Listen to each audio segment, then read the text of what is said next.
But not all of it. The Splenius Capitis you can't. Guys, put the hand up. Right. So we just finished chest effleurage up the back of the neck, right? Let's catch ourselves up and get her all oily. All right, so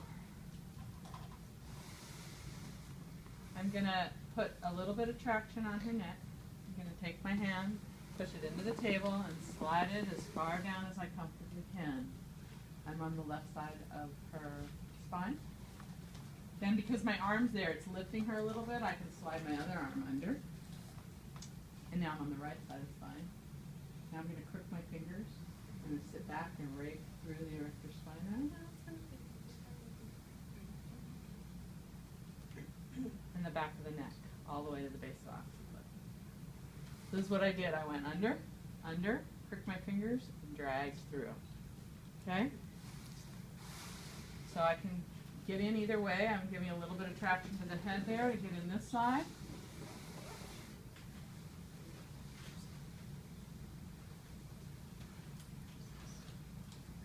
Good? Any questions? All right, grasp and knee, shoulder. There's two parts here. So one, I'm grasping, squeezing, kneading.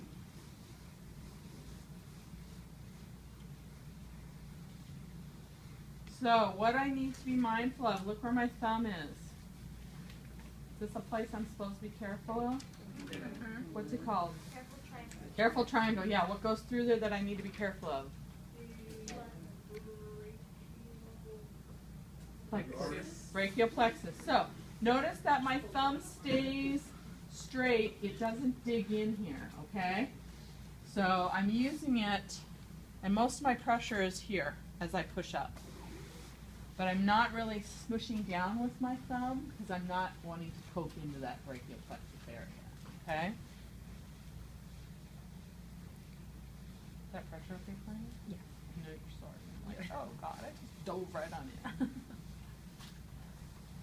Then part two is knuckle circles, top of the trapezius. So I'm circling my hands and rocking my body. So this feels like a kneading kind of thing also.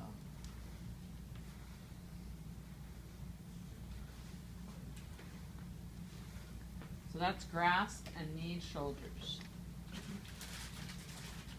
Then I've got 2 strokes for Splenius Capitis. So I'm going to stand up because I can't do this.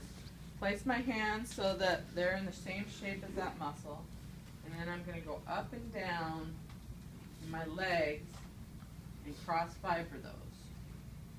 What's your contact point? This part of my finger is sinking up into Splenius Capitis, and then my movement is making the stroke happen. Is that pressure okay? Mm-hmm.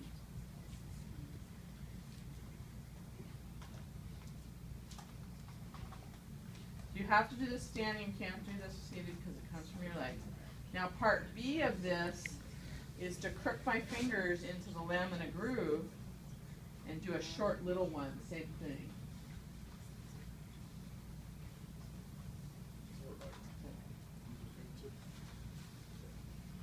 So I tried to make kind of a picture there with the long arrows and then the curved fingers. So I'm going like this. Can you do that at the camera? Just your hand? Doing this. There you go. Questions? Everybody good? What's the shorter muscle? The longer one's the Splenius Capitis, right? Splenius cervicus. Okay, so the longer one is the... All right. So then in essentials, we learned a neck stripping stroke where we followed sternocleidomastoid down, came around the deltoid, and up the back of the trapezius. So we're going to do the same motion with our body, but our focus is on trapezius. So I'm much further posterior than I was for sternocleidomastoid. And I'm going to stroke down, come around, and back up. stroke down, come around, back up. And then I can spend a little extra time there with a soft fist back and forth. And now I'm getting the levator scapula as well as trapezius here. So I can do an essentials one over sternocleidomastoid. I can do a CMA one, and then I can get in deeply. Okay? From the same position, I'm going to circle the base of the occiput, so occipital circles. We did this in unison in essentials, so this allows me to get a little deeper, a little bit more specific. My fingers are crooked, and I'm going to circle right below the nuchal line, right on top of the nuchal line. And for the folks on this side of the room, so here's the essentials one, down sternocleidomastoid, around deltoid, and up back of trapezius. Here's the CMA one, just down trapezius and back up, staying out of the careful triangle. And then to get in a little bit more deeply and more specifically,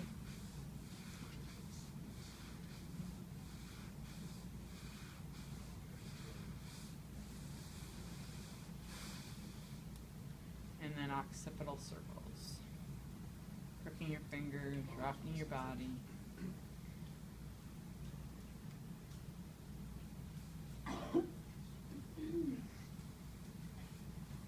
So right underneath the nuchal line, at the base of the occiput, and right on top of the nuchal